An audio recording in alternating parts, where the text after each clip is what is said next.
Basically ഇത് നമ്മൾ we have to understand one thing. ഇന്ന് നമ്മൾ ജീവിക്കുന്ന ജീവിതത്തിൽ വിജയിക്കണമെങ്കിൽ, മുന്നോട്ട് വലിയ രീതിയിൽ പോകണമെന്നുണ്ടെങ്കിൽ we have to really optimise our body.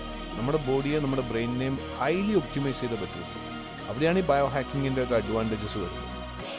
ഈ ഞാൻ വെയിറ്റ് ഗെയിൻ ചെയ്ത സമയത്ത് ഒരുപാട് എന്ന് വെച്ചാൽ വെയിറ്റ് ഗെയിൻ ചെയ്തെന്ന് വെച്ചാൽ ഞാൻ വേണമെന്ന് വെച്ചാൽ ചെയ്തതല്ല, അല്ലാതെ എനിക്ക് സംഭവിച്ച സമയത്ത് ഈ എന്താണെന്നറിയില്ല, ആ ഒരു കോൺഷ്യസ്നെസ് ഉള്ളതുകൊണ്ടാണോ എന്നറിയത്തില്ല, സോഷ്യൽ മീഡിയയിൽ ഏറ്റവും അധികം വന്നിരുന്ന റീൽസ് എന്ന് പറയുന്നത് കോർട്ടിസോൾ ലെവൽ കൂടുന്നത് കൊണ്ടായിരിക്കും അൺഎക്സ്പെക്റ്റഡ് ആയിട്ട് ഈ വെയിറ്റ് ഗെയിൻ വരുന്നത് എന്ന് പറയുന്നത്. ശരിക്കും അങ്ങനെ ഉണ്ടോ സയൻറ്റിഫിക്? അതെ അതെ, ഓഫ് കോഴ്സ്.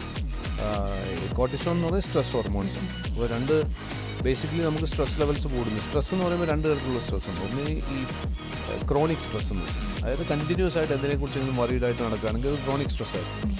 അല്ലെങ്കിൽ നമുക്ക് ഉറക്കം കുറഞ്ഞുകൊണ്ടിരിക്കുകയാണെങ്കിൽ ക്രോണിക് സ്ട്രെസ് ആയിട്ട് മാറും. എപ്പോഴും എന്തെങ്കിലും വറീഡ്